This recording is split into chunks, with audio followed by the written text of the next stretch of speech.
Listen closely, dear one. For this is not just a tale, but a path, a quiet bridge between your heart and the unknown. Some stories come to us like falling leaves, soft, fragile, and easy to ignore. But others arrive like thunder rolling across the hills, demanding to be heard, to be carried inside you, as if their echoes were always meant for you alone. This is such a story. It begins with a lake, silent, silver, and deep. To the villagers who lived nearby, the lake was as ancient as memory itself. Children were warned never to wander too close, and yet every child had, at one time or another, stood upon its edge, looking into its stillness as if it were a mirror to some greater truth. But on the far side of that lake, hidden by trees whose roots twisted like old fingers, stood a house. Weathered by rain, softened by moss, the house leaned slightly toward the water as though it too was listening for secrets. Few had seen it closely. Fewer still had entered, and those who had spoke little afterward. Into this quiet world came a young woman named Elara. Elara was not unlike many who wander into tales they do not yet understand. She carried with her the weight of silence, the silence that follows loss, the kind that lingers like a shadow even in bright daylight. Her mother had passed the winter before, leaving her with nothing but a locket, a letter unreadable with tears, and questions that a heart too young should never be forced to ask. Her father, though still alive, was a man of distances. Grief had hollowed him into someone unrecognizable, and though he sat at the same table, walked through the same rooms, he seemed farther away than the stars themselves. Elara felt alone, though people bustled around her every day. It was this loneliness that drew her to the lake. Day after day, when the world seemed too sharp, she would walk down the winding path, her boots brushing through wet leaves, until she reached the water's edge.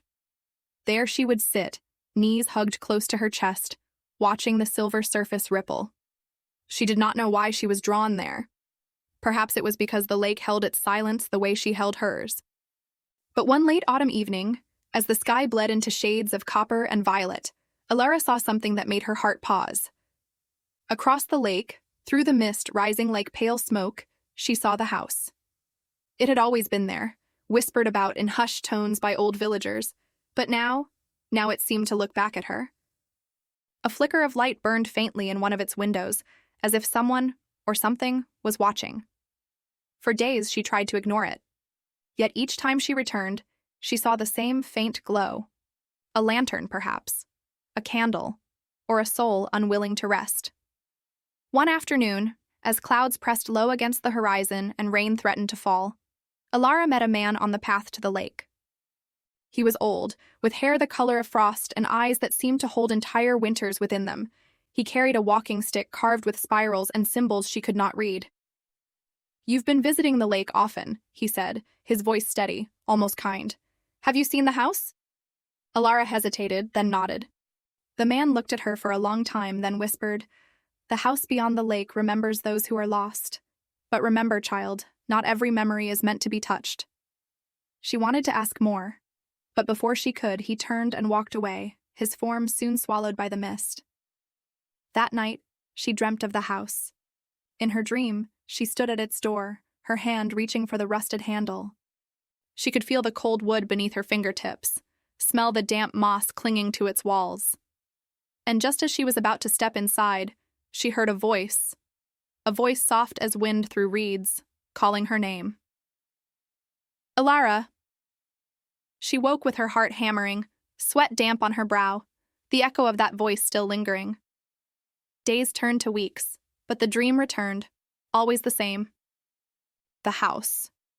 The door. The voice. She tried to confide in her father, but he only shook his head, dismissing it as grief playing tricks. Yet deep within, Elara felt the pull of something greater, something that wanted her to understand. At last, one morning, unable to resist, she took a small boat from the village dock. It was old, the wood softened by years, but it held. With each stroke of the oar, the lake sighed beneath her, the water rippling out into rings that seemed to vanish into infinity. When she reached the far side, her breath caught. The house loomed taller than she had imagined, its roof sagging, its windows clouded with dust. Yet the air around it felt alive, heavy with unseen eyes. She stepped onto the shore, her boots sinking into damp earth, and walked toward the door. The closer she came, the stronger the feeling grew, that she was not alone. The door creaked open at her touch, as though it had been waiting. The air inside smelled of wood, of rain, of something old and untouched. Cobwebs hung like delicate veils, and the floor groaned beneath her weight. On the mantel, a single candle burned, though there was no sign of who had lit it. Its flame bent as if in greeting. Elara. The voice again. But this time it was not in her dream. It was here, inside these walls, soft and aching, like someone calling across years of distance. Her heart trembled. She turned and saw a portrait hanging above the fireplace. The face was faint beneath dust, but familiar. It was her mother, not as she had known her in her final, fragile days, but younger, alive, her eyes bright with secrets. Elara staggered back, tears filling her vision. "Mother?" she whispered. And in that moment, the flame of the candle flickered wildly, casting shadows across the room. The air thickened, and the house seemed to breathe. That, dear one, is how the first thread of destiny entwined itself around Elara's heart. She had stepped into a place that held more than walls, more than silence. She had crossed into memory itself, where love and mystery walked hand in hand. But every doorway leads to deeper chambers, and not all truths are gentle. For the house beyond the lake did not simply remember, it waited, and Elara had just awakened it. You see, dear one, the moment Elara stepped into that house, her life was no longer her own. Some places do not merely exist in space. They exist in memory, in longing, in the breath between the living and the gone. And the house beyond the lake was such a place. The candle flickered before her, trembling as if caught in a silent storm. And there, above the fireplace, her mother's portrait watched. At first, Elara could not move. Grief and hope twisted inside her like vines, pulling in opposite directions. For how could this be? How could her mother's face, radiant and young, hang here in a place she had never spoken of? Her hand lifted, trembling, as if drawn by an unseen thread. She brushed dust from the frame, and as her fingers touched the painted surface, warmth surged through her. Not the warmth of fire, but the warmth of a remembered embrace. Elara. The voice again, but clearer now. It was her mother's voice. She turned, searching. The candlelight bent, stretching shadows across the walls, and in that wavering light, she saw her. A figure stood in the doorway of the far hall, faint, almost translucent, but unmistakable. It was her mother. Her hair fell in soft waves, her smile carried sorrow and tenderness all at once.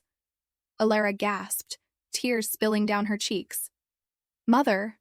Her mother raised a hand, palm open, as though reaching across a gulf wider than time itself. "My darling," she whispered, "you should not have come here." Elara stumbled forward, heart surging. "Why? Why is your face here? Why are you here?" The figure's smile quivered. "Because this house holds me still.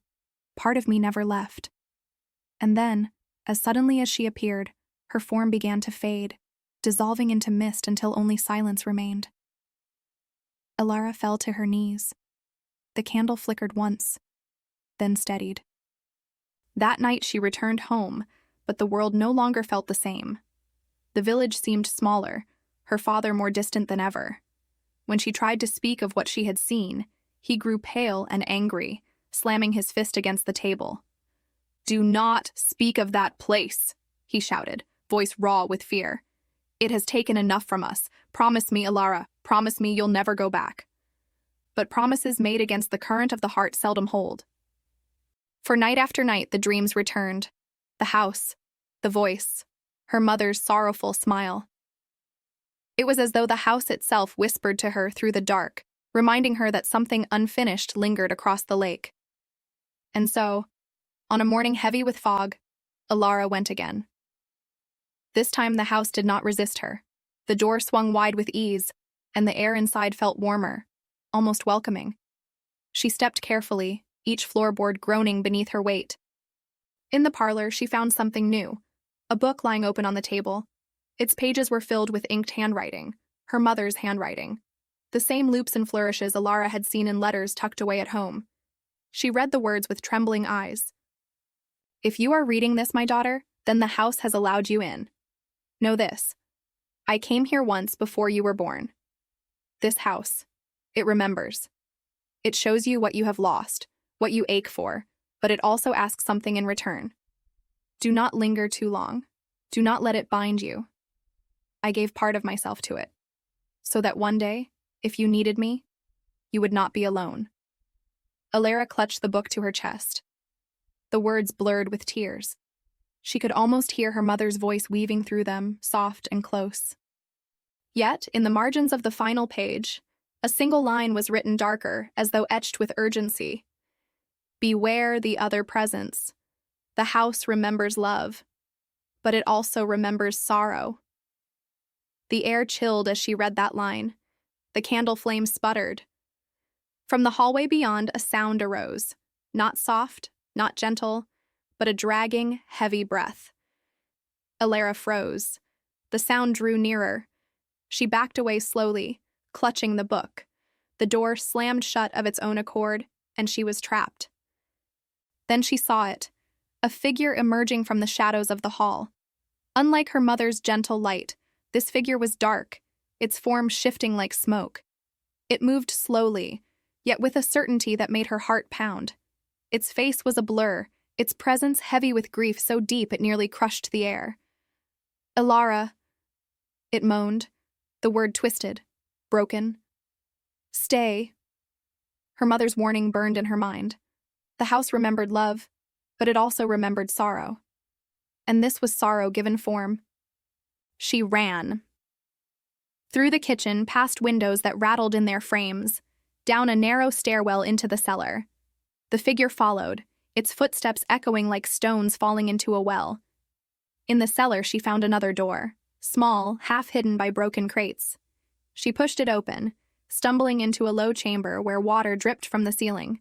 In the center stood a wooden chest. Something in her heart told her the answer was here. She dropped to her knees, forced the chest open, and inside she found a bundle of letters wrapped in ribbon, her mother's letters. Letters addressed to her father, letters he had never shown her. Hands trembling, she opened one. I have been to the house again. It knows my grief, my longing. It lets me see my mother, just as it lets me hear her voice. But there is something else here. Something wounded. Something trapped in endless sorrow. I fear if I come too often, it will not let me leave. If one day you must choose, my love, remember, the house feeds on what we cannot release. The dark presence entered the chamber. Its form stretched to the ceiling, its breath cold against her skin. The letters fluttered in the damp air. Elara stood, clutching them, her voice breaking. You cannot have me. You cannot keep me. The shadow paused, wavering, for in her trembling voice was something it had not known for years. Defiance, hope. And in that moment, another voice rose within the chamber, her mother's voice. Elara, listen to me. The sorrow is strong because it has been left behind. Do not fight it with fear. Release it. Release me. Tears spilled down her cheeks as she understood. The house was not a prison. It was a mirror. It showed them what they held too tightly, what they could not let go. Her mother had lingered here because her love was unfinished, her words unread. Elara pressed the letters to her heart. I forgive you, Father, for keeping these. And I release you, Mother. I carry you with me always, but I set you free. The air trembled. The dark figure screamed, not in anger, but in anguish. Centuries of sorrow unraveling at last.